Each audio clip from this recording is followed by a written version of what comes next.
1964 wasn't just about the Beatles and the Rolling Stones. 10 forgotten songs dominated jukeboxes that year, each carrying secrets their artists never wanted you to know. These tracks disappeared as quickly as they climbed the charts, leaving behind stories of scandal, tragedy, and some pretty shocking truths. Ben Cartwright himself rode into the music charts with this cowboy ballad that nobody saw coming. Lorne Greene was already a household name from Bonanza when he decided to record this spoken-word Western tale about a gunfighter's final showdown. Ringo hit number 1 on the Billboard Hot 100. Ringo, Ringo, Ringo. Making Greene the oldest artist to top the charts at age 49. After his television career ended, Greene continued acting in smaller roles until his passing in 1987. Here's what NBC never advertised. Greene recorded Ringo completely drunk. The spoken word delivery that made the song famous was actually Greene struggling to remember the lyrics after several shots of whiskey. The recording engineer kept the take because Greene's slurred speech perfectly matched the character of an aging, battle-weary gunslinger. Greene later admitted he was so intoxicated during the session that he couldn't remember recording it at all. 3 teenage girls from Los Angeles created this sugar-sweet pop confection in a garage studio, never imagining it would reach number 3 on the charts. The Mermaids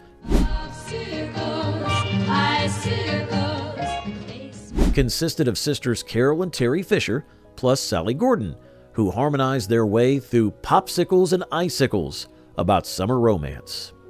The group disbanded within 2 years when the sisters got married and moved away. The controversy surrounding the Mermaids had nothing to do with their music and everything to do with their manager's business practices. He was simultaneously managing a strip club in downtown Los Angeles and used the same booking connections to get the Mermaids gigs at venues that weren't exactly family-friendly. Hey friends, if you're enjoying these forgotten stories, hit that like button and subscribe for more musical mysteries, and share this with someone who remembers spinning these records. Not the Kiss bassist, but a Louisiana-born R&B singer who scared his way onto the charts with this spooky novelty number. Gene Simmons recorded this Halloween-themed track, I've moved in a haunted house, complete with sound effects, screaming, and his own maniacal laughter echoing throughout. The song became a Halloween staple and reached number 11 on the Billboard Hot 100. After his brief chart success, Simmons continued performing in New Orleans clubs until health problems forced his retirement in the 1980s, with his passing away in 2006.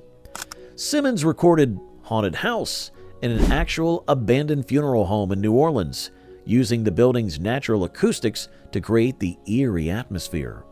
Local residents reported strange occurrences during the recording sessions, including unexplained cold spots and recording equipment malfunctioning. Simmons himself claimed he felt an otherworldly presence during the sessions and insisted on burning sage before each take. The funeral home was demolished in 1975 after several mysterious deaths occurred on the property. This bossa nova masterpiece introduced America to Brazilian music through the sultry voice of a woman who had never sung professionally before. Astrud Gilberto was the wife of guitarist João Gilberto when producer Creed Taylor asked her to sing the English lyrics because she was the only one in the studio who spoke Portuguese and English fluently.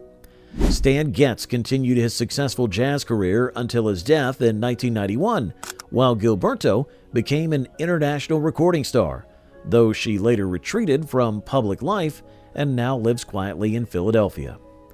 The success of The Girl from Ipanema destroyed the Gilberto marriage and created a scandal that rocked the bossa nova world. Astrud's sudden fame and her close working relationship with Stan Getz led to a passionate affair that ended both their marriages. João Gilberto publicly denounced his wife and refused to perform the song for decades. The affair became so notorious in Brazil that Astrud was banned from several major venues, and death threats from jealous fans forced her to hire bodyguards during her early solo career. Two college students from Providence, Rhode Island, recorded this melancholy folk rock song about urban isolation that struck a chord with young Americans moving to big cities. Peter Anders and Vinnie Poncha created The Trade Winds as a side project while studying at Providence College, never expecting their homemade recording of New York's a Lonely Town to reach number 32 nationally. The duo split when graduation forced them in different directions. Anders wrote the song after spending 3 days wandering Manhattan following a breakup, seriously contemplating jumping from the Brooklyn Bridge. A chance encounter with a homeless veteran who talked him out of it became the basis for the song's message about human connection in an impersonal city. Hey, don't let these stories disappear into history. Like this video, subscribe to our channel, and share these forgotten tales with your friends who lived through the 60s. This car song celebration of Ford's Cobra sports car came from two Columbia University students who knew nothing about racing, but everything about harmonies. Bruce Johnston and Terry Melcher created the Ripcords as a studio project, recruiting session musicians to bring their automotive fantasies to life. Hey Little Cobra reached number 4, perfectly capturing America's growing obsession with muscle cars. Hey Little Cobra, don't you know you're gonna shut up? Johnston later joined the Beach Boys, while Melcher became a successful record producer, working with the Byrds and Paul Revere and the Raiders. Melcher passed away in 2004, but Johnston continues touring with the Beach Boys today. Ford Motor Company never paid the Ripcords a penny, despite the song serving as an unofficial advertisement for their Cobra. Even worse, Melcher discovered years later that the song actually helped boost sales of Shelby Cobras by nearly 30% in 1964. A 19-year-old from South Philadelphia scored her only hit with this patriotic love song about waiting for a sailor boyfriend to return from duty. Diane Kushner adopted the stage name Diane Renee and recorded this track while working part-time at a local record shop. The song reached number 6, making her a teen idol for approximately 6 months before the British invasion swept American artists off the charts. She eventually left the music business and now works as a real estate agent in suburban Philadelphia. Navy Blue was actually written about Renee's affair with a married naval officer who was 23 years older than her.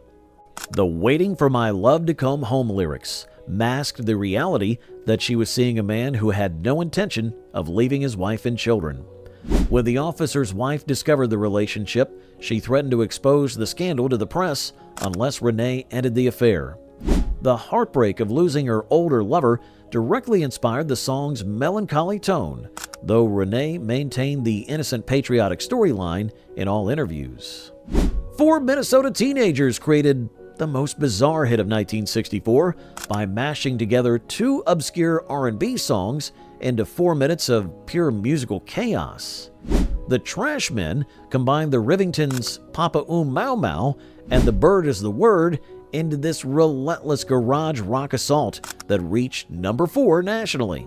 The group continued performing regionally for decades, with various lineup changes. Warrer died in 1989, but surviving members still occasionally reunite for oldie shows. The Trashmen stole both songs and became Surfin' Bird without permission or credit, launching one of the music industry's first major plagiarism lawsuits. The Rivingtons sued for $100,000, claiming the Trashmen had destroyed their original compositions by turning them into mindless noise. The case dragged through the legal system for 5 years, ultimately bankrupting the Trashmen and preventing them from recording new material during their peak popularity. The legal settlement gave the Rivingtons writing credits and a percentage of future royalties, but the Trashmen's career was effectively over by the time the case concluded. This doo-wop ballad about obsessive love came from a group of New York City street corner singers who transformed their subway platform harmonies into a top 40 hit. Barry D. Vorzond and his backing vocalist The Tamarlanes created this haunting love song that reached number 38, showcasing the final gasp of the doo-wop era before rock and roll completely took over. Dvorak later became a successful songwriter and film composer, writing themes for television shows like SWAT and The Warriors. The Tamarlanes disappeared back into New York's underground music scene, never to record again. I Wonder What She's Doing Tonight was written about Dvorak's real-life stalking of an ex-girlfriend who had obtained a restraining order against him. The song's lyrics, which seem romantic to radio audiences, actually detailed his nightly routine of following her home from work and watching her apartment from the street. When the ex-girlfriend heard the song on the radio, she immediately recognized the references to her daily activities and called police. Dvorak was arrested for violating the restraining order, but charges were dropped when his lawyer convinced the court that the song was fictional. 3 singers from Nashville created this quirky folk rock number that combined tight harmonies with an irresistible rhythm that made it impossible to ignore. Larry Henley and brothers Dean and Mark Mathis formed the New Beats and recorded this simple song about romantic devotion that reached number 2 nationally. Henley later co-wrote Wind Beneath My Wings, which became a massive hit for Bette Midler. The Mathis brothers left the music business and returned to their family's construction company in Tennessee. The harmony vocals that made Bread and Butter distinctive were created by accident during a late-night recording session, when all 3 singers were high on amphetamines. The drug use was common among Nashville session musicians trying to maintain energy during long recording marathons, but the New Beats' chemical enhancement created vocal effects that they could never replicate sober. When they attempted to recreate the sound for television appearances, their performances were noticeably flat and lifeless. The group's inability to perform their hit song properly contributed to their rapid decline and disappearance from the music scene altogether. Now, don't let these stories fade away completely. Like this video, subscribe to our channel for more forgotten music history, and share these tales with someone who needs to know the truth about the songs they grew up hearing. The music industry has always been built on myths, but the real stories are always more interesting than the legends.